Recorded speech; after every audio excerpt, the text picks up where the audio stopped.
వచ్చే పరిస్థితి లేదు.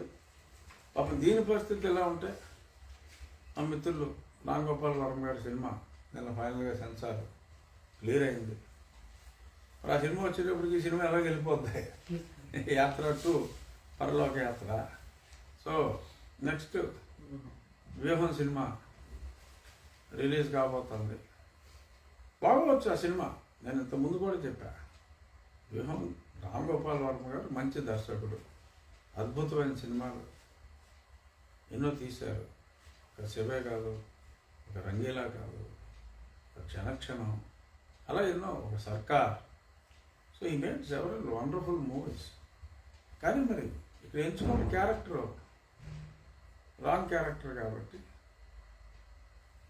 ప్రస్తుతం ప్రజలందరూ కూడా ఆ క్యారెక్టర్కి బాగా డిస్టెన్స్ అయ్యారు కాబట్టి సో డెఫినెట్గా మరి ఆ సినిమా బాగున్నప్పటికీ కూడా, అంటే కాలక్షేపానికి బాగున్నప్పటికీ కూడా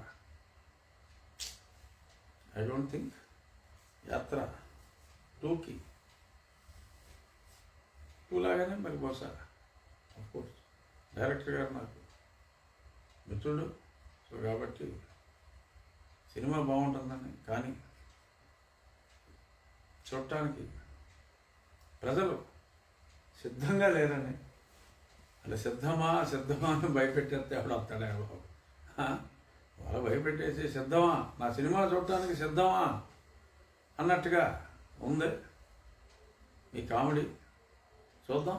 ఎంపీలు కూడా ఈరోజు జగన్ గారు పార్లమెంట్ వెళ్ళినప్పుడు ఎవరు కూడా పెద్దగా ఆయనకు ఎదురుపడ్డం కానీ ఆయన వెంట ఉండడం కానీ, లేదంటే వేమిరెడ్డి ప్రభాకర్ రెడ్డి గారికి ఇన్ఫార్మ్ చేసిరంట ఉండమని, కానీ ఆయన ఏం పట్టించుకోకుండా దుబాయ్ వెళ్ళిపోయాడు. అంటే ఆయన వ్యాపారాలు ఉన్నాయి కదా. ఐరన్ గతంలో మీరు చూసారు దగ్గర నుండి కూడా, జగన్ వస్తే సీఎం ఇంటి దగ్గర దుబాయ్లో ఉన్న వాళ్ళు కూడా ఇక్కడికి వచ్చేవారు. ఎస్, గతంలో జగన్ వస్తే దుబాయ్లో ఉన్న వాళ్ళు కూడా ఇండియాకి వచ్చేవారు.